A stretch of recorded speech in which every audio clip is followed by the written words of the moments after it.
Que bueno, mi gente, Calix Boxing here. And quick throwback video, being that it's Throwback Thursday. 15 years ago, April 7, 2001. Tough to believe it was 15 years ago. Time certainly does fly. Prince Naseem Hamed lost a wide decision to Marco Antonio Barrera. Was just completely outclassed in the fight. And I remember being very excited about this fight. However, it was a huge letdown, being that, like I said, Barrera outclassed him. Was hoping to see a close fight, and it was an intriguing fight coming in because it was a technically sound, tough fighter in Marco Antonio Barrera. He only had 3 losses at the time, two to Junior Jones and one to Eric Morales, that he later avenged twice, depending on who you speak to. But just a tough fighter a fight between two top featherweights.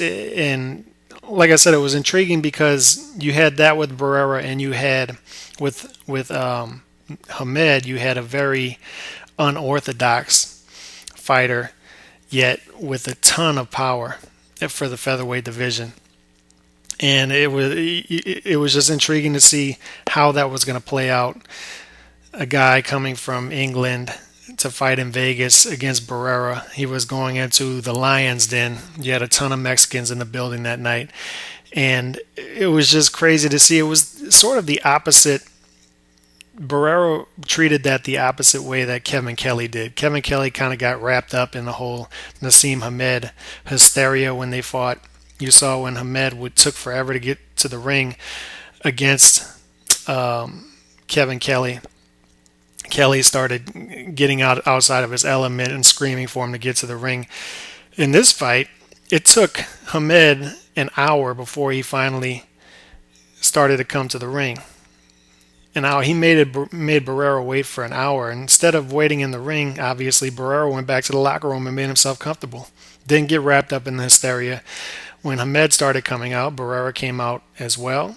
Waited for him in the ring, but he waited in the corner.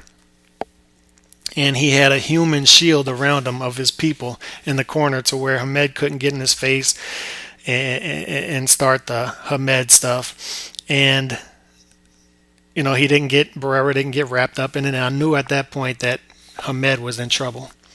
And Hamed, that was the first fight and the only fight that he didn't flip over the ropes. He pretended like he was about to, and he went under the ropes. Once again, did something different, and you could tell that Hamed wasn't himself that night.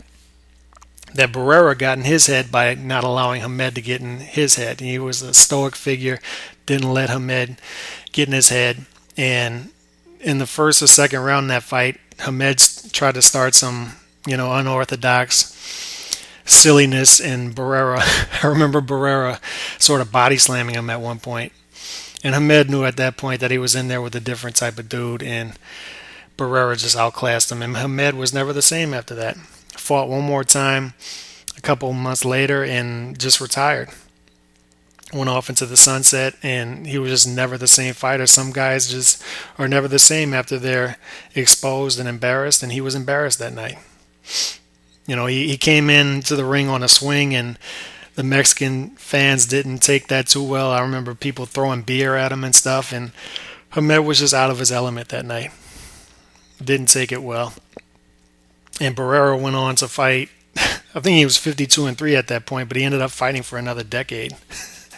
Like I said, he was in there with legends after that. He was in there with Morales 2 more times and Pacquiao twice, and just an impressive resume with Barrera as well. So hit me up. Let me know what y'all think about that fight and your thoughts about that fight 15 years later.